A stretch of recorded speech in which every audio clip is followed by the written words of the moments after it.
creative friends. This is Joy. So I decided that I wanted to do a portfolio for my loose leaf watercolor sketches and drawings. And I had this packaging where I got a book in it, so I thought this would be like the perfect thing to turn into a portfolio to keep all of my loose leaf drawings and watercolor sketches in. So I decided to just get into my scraps and pull out a bunch of scraps that I can add to the outside of this. I guess I could have just did a lot of acrylic painting and stamping and all that on this packaging, but I really wanted to give it a little bit more depth, I guess, and more interest. So I tore up a bunch of scraps that I had left over in my scrap box. I have a box under my desk that I throw scraps into, and decided to cover the outside of this with the little pieces of scrap. Like I have book pages, I have some map there, I have scrapbook pages, scraps from scrapbook pages. I also have scraps from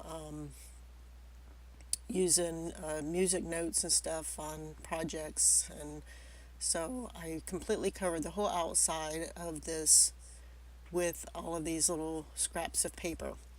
And then I decided to take gesso and go over the whole thing with some white gesso, but I watered it down because obviously I didn't want to cover up all of that I had just added to it, and I wanted just a thin coat to kind of, I guess, make it, all like one. And I grabbed a baby wipe because there was some areas where it was like covering up too much, and I used that to kind of wipe back some of the areas that I wanted to be able to see more of. And that's what I'm doing here. I'm just covering the whole thing with white gesso. And sorry for the sun glare on this, but I do close my blinds here in a minute. There we go. And so then I decided to get the, what is this? The golden high flow paints, and to take the colors that, I decided I wanted to put on this cover, and put a little bit out on my mat, and then started to cover the cover with the paints and a little bit of water, because again I wanted it just to be a thin layer. I didn't want it to be a thick layer. I still wanted to be able to see all of that texture and papers and all, and the text and all that underneath. So I kind of did like, it looked like I used watercolor, but this high flow was really nice because once it dries, it doesn't reactivate if it gets wet, unlike watercolors. If I had used watercolors, then it would have, if I ever got it wet, it would reactivate. So using the golden high flow acrylic is perfect for a project like this. So I decided to need a little bit of red just for interest. So I put just a little bit of that, but I know that red can be very overpowering, so you have to be careful with it. Red's my favorite color, so I tend to overpower that.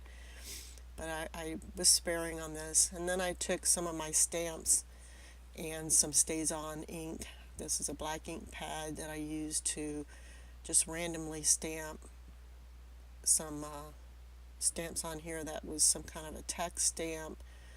And then I had some other stamps here, some swirls, and I used some different colors, ultramarine blue for the swirls, and then you'll see I'll use I use the ultramarine blue for this flower stamp as well, but I ended up grabbing the red StazOn and using that for some of the flower images because they just weren't really showing up as much as I wanted them to. And again, red's my favorite, and I felt like it needed a little bit more red to the cover. So I grabbed my red stays on and put some of those flowers in red on here. And then I decided that, I wanted to kind of do a little bit, I guess, of a scenery. So I went through my stamps, and here I'm just checking, how this is going to work out. And so I went through my stamps and I found these, I don't know what they are, they look like weeds to me, and a butterfly and a dragonfly, and decided to kind of do a little scene on there with my inks. Unfortunately, the black is running out, so I grabbed the blue, the ultramarine blue, and decided, well, I'm going to use that. So I stamped these like different ones across the bottom with the ultramarine blue, and then I used ultramarine blue to stamp some of the butterflies and dragonflies on this cover as well.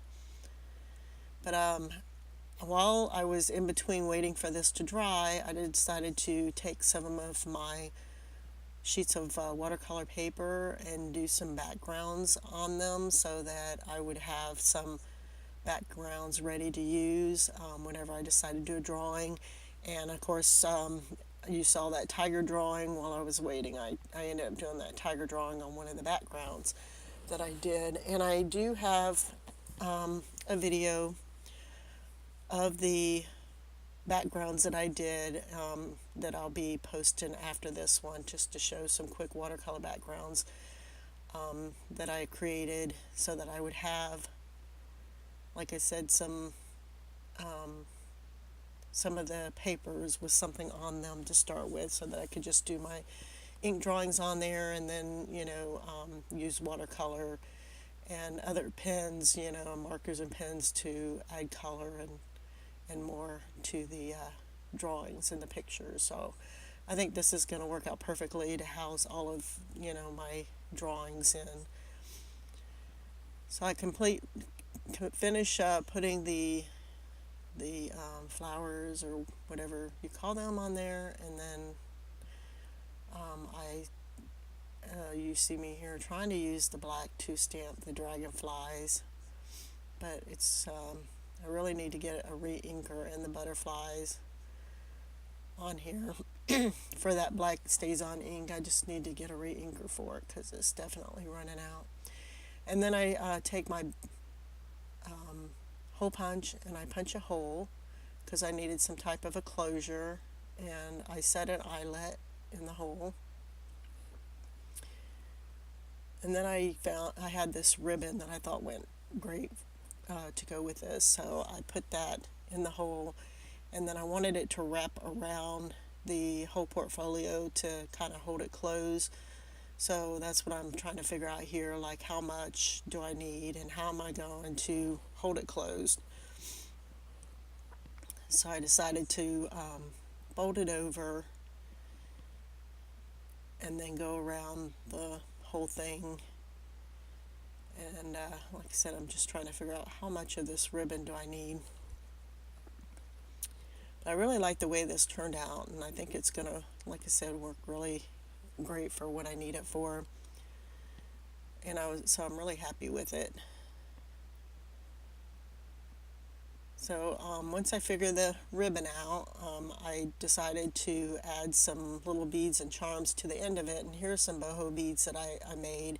And then I have charms that I decided to go through and find a couple little charms to put on there and tie a boho bead on the end of each one of those ribbons. So that is pretty much the portfolio that I created. If you like this video, you can hit the like button. You can also subscribe to my channel if you want to see more, or you can leave me a comment. Excuse me, I'd love to hear from you. I haven't done a video in a while. Of course, I haven't really been doing a whole lot in a while, and Inktober really helped get me motivated into wanting to start doing more drawings, and so this is going to help me to do that and have a place to store all of those drawings. So I'm really excited about that. And so there's my ribbon with my beads and my charms on there. but I had to straighten up because one of them was much longer than the other, and I kind of wanted one just slightly longer than the other, but it was a little too long, so I kind of readjusted to make it not so uneven. So that's it for the video today. Thank you for stopping by and watching, and I'll talk to you guys later. Bye bye.